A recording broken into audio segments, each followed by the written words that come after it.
આમ તો માતાનું દૂધ નવજાત શિશુ માટે ઉત્તમ પોષણ ગણાય છે, પણ જો આ જ દૂધ એ બાળક માટે ઝેર બની જાય તો? અને એનાથી પણ વધારે ખરાબ સ્થિતિ તો એ કે માતાને આના વિશે ખબર જ ના હોય.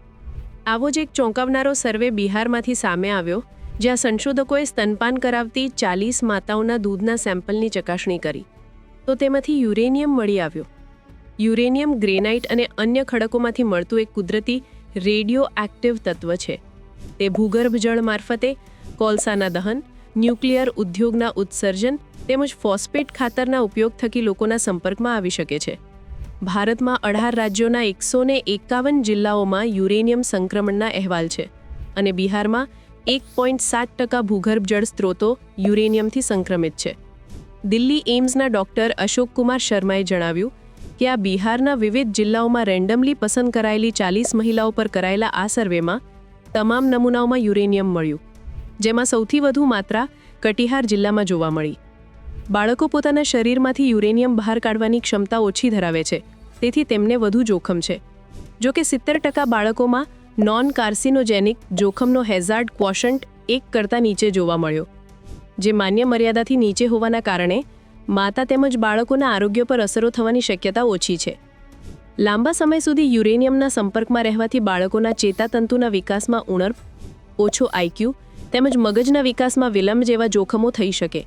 પરંતુ આ સ્થિતિમાં પણ સ્તનપાન બંધ ન કરવું જોઈએ. તે હજુ પણ બાળક માટે સૌથી ઉત્તમ પોષણ છે. સંશોધકો એવું પણ કહે છે કે ભલે કેન્સરનું જોખમ ન હોય, પરંતુ આ બાળકોની કિડની હજુ વિકસી રહી છે અને તેમનું વજન તથા રોગ પ્રતિકારક ક્ષમતા પણ ઓછી હોય છે, જેમના માટે ઓછી માત્રામાં યુરેનિયમ પણ કેન્સર સિવાયની સમસ્યા ઊભી કરવા સક્ષમ છે. WHOએ પીવાના પાણીમાં યુરેનિયમની મર્યાદા 30 માઇક્રોગ્રામ પ્રતિ લિટર નક્કી કરી છે. જો તેનાથી વધુ હોય અને રોજ એ જ પાણી પીવામાં આવે તો લાંબા ગાળે કિડની મગજ પર અસર થઈ શકે. જર્મની જેવા દેશોમાં આ પ્રમાણ 10 માઇક્રોગ્રામ પ્રતિ લિટર છે. હવે બિહારમાં માતાઓના દૂધમાં યુરેનિયમનું પ્રમાણ 5.25 માઇક્રોગ્રામ સુધી મળી આવ્યો છે, જે માન્ય મર્યાદા કરતાં ઘણું નીચું હોવાથી ડોક્ટરોએ માતાઓને સ્તનપાન કરાવવાનું ચાલુ રાખવા સલાહ આપી છે. ડોક્ટર અશોક શર્માએ વધુમાં જણાવ્યું કે તેઓ અન્ય રાજ્યોમાં પણ હેવી મેટલ્સની તપાસ કરવાની પ્રક્રિયામાં છે, જે આજના સમયની તાતી જરૂરિયાત છે. હવે યુરેનિયમના સંક્રમણથી બચવા શું કરી શકાય? તો પાણી RO+UV પ્યોરિફાયરથી શુદ્ધ કરો, જે યુરેનિયમ 90થી 95% દૂર કરે છે.